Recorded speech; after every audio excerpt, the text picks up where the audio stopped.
You know, I drive a lot, and when you drive a lot and you're by yourself and you go through hundreds and hundreds of miles of space, you have a lot of time to think and have perspective, and that's one of the things that I really like about it, other than the fact that driving ain't easy, because it's monotonous at times and it requires endurance and you have to like lock in. And I go through different stages. Sometimes I listen to music, sometimes I want it quiet, other times I get locked in and I do decrees, which are a form of prayer, like the violet flame.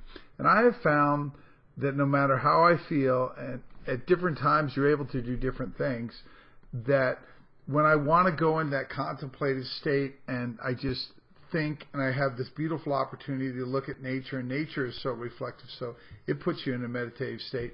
I can go sometimes 100, maybe 200 miles without listening to anything. But I've always noticed that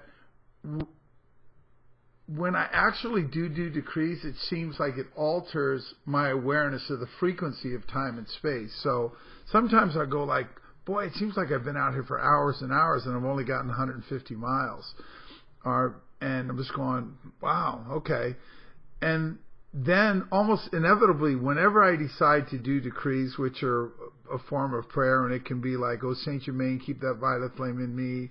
I am that love, I am that light, I am that violet flame shining bright. Oh, Saint Germain, keep that violet flame in me, raising to my God reality. I serve the earth with God's might, I serve the earth in violet light. I am come to the earth of Portia dear, I come to bless this atmosphere. I am that forgiving freedom's fire, I am with mankind ever higher. I need your calls forevermore to build that shining crystal shore. Angels of violet flame await, command our entries to the state. I am in service to your flame, I am in service in God's name. Beloved, won't you join with me? Creative wonders, God reality. Hear my call, hear my name. I am Saint Germain, Portia dear, I come to bless this atmosphere. When I do mantras, and there are times I record them, audio file, and I play them through my phone. And it's my own voice, and I can actually hear my higher self. I go, oh, that's what your higher self sounds like. Because we have all these different states of the personality. Moody self, reflective self, self that thinks about things that it wants or thinks about the things that it doesn't have.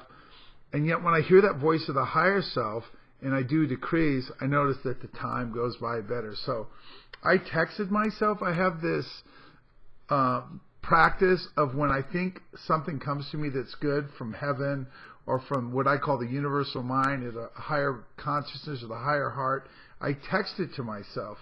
And sometimes, of course, with these phones, you can speak into them, and it just gives you the text directly. And then I come back and I go, I want to make sure that I share that with somebody as a story or as a little video. And that's what like this is. So it's just been my experience, because I remember the Guru once said, look, you want to listen to the Doors, you want to listen to rock music that may push you across the freeway or time, you can cover space in doing it. I've noticed, though, connecting with a spiral, an upward spiral of frequency through using prayers and mantras and the violet flame, that covers time and space better. So that's my little tip for today. I hope that you stay in the frequency which is right for you. And wow, what a mystery, and what a cool mystery it is. Regardless of whether or not we think we got it figured out or it's working for us at the time, there's always something in it that is designed to take us to a better place. So I hope the better place happens for you and happens for me and happens for this planet. As my friend Ellen says, dive into the frequency. Namaste. This is Brother Ron.